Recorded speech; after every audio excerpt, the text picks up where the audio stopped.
بسم اللہ الرحمن الرحیم۔ السلام علیکم۔ حضرت معقل بن یاسار رضی اللہ تعالیٰ عنہ فرماتے ہیں کہ رسول اللہ صلی اللہ علیہ وسلم نے فرمایا، سورہ بقرہ قرآن کی کوہان ہے اور اس کی بلندی ہے۔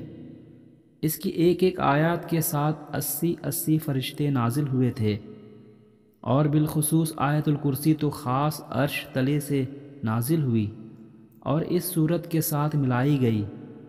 سورہ یاسین قرآن کا دل ہے۔ جو شخص اسے اللہ تعالیٰ کی رضا و آخرت طلبی کے لیے پڑھے، اسے بخش دیا جاتا ہے۔ اس صورت کو مرنے والوں کے سامنے پڑھا کرو۔ صحیح مسلم، ترمذی اور نسائی میں حدیث ہے کہ اپنے گھروں کو قبرستان نہ بناؤ۔ جس گھر میں سورہ بقرہ پڑھی جائے وہاں شیطان داخل نہیں ہو سکتا۔ ایک اور حدیث ہے کہ جس گھر میں سورہ بقرہ پڑھی جائے وہاں سے شیطان بھاگ جاتا ہے۔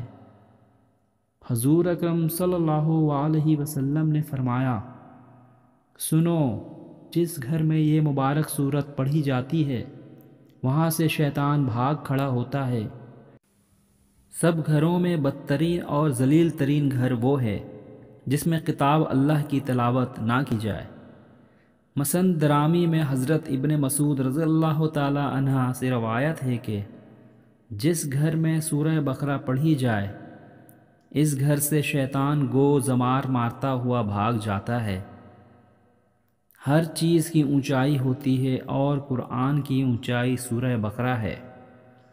حضرت عبداللہ بن مسعود رضی اللہ تعالی عنہ کا فرمان ہے کہ جو شخص سورہ بقرہ کی 4 پہلی آیتیں اور آیت الکرسی اور 2 آیتیں اس کے بعد کی اور 3 آیتیں سب سے آخر کی، یہ جملہ 10 آیتیں رات کے وقت پڑھ لے، اس گھر میں شیطان اس رات نہیں جا سکتا، اور اس کے گھر والوں کو اس دن شیطان یا کوئی چیز نہیں ستائے گی۔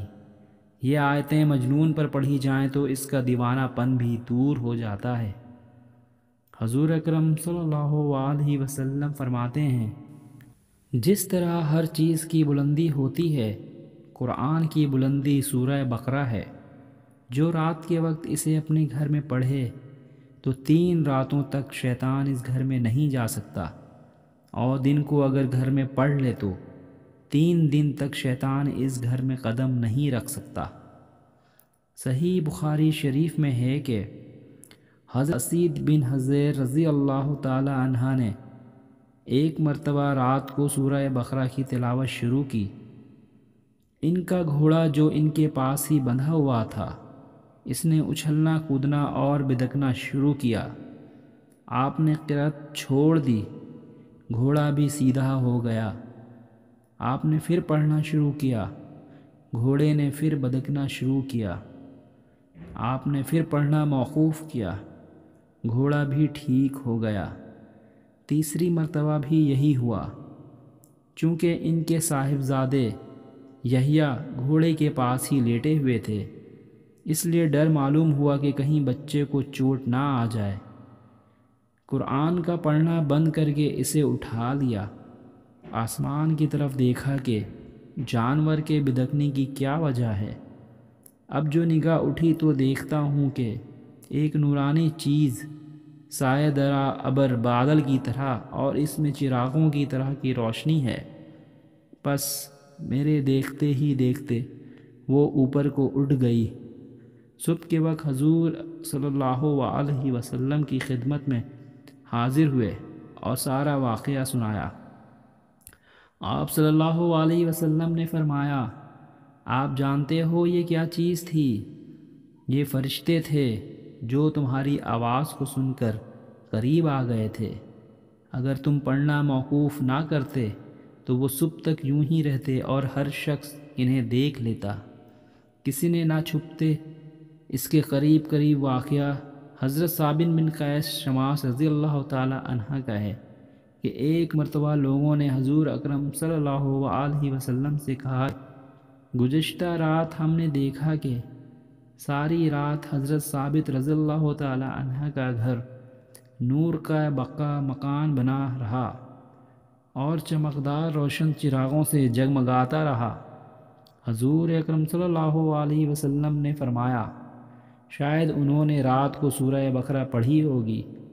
جب ان سے پوچھا گیا تو انہوں نے کہا، سچ ہے، رات کو میں سورہ بقرہ کی تلاوت میں مشغول تھا۔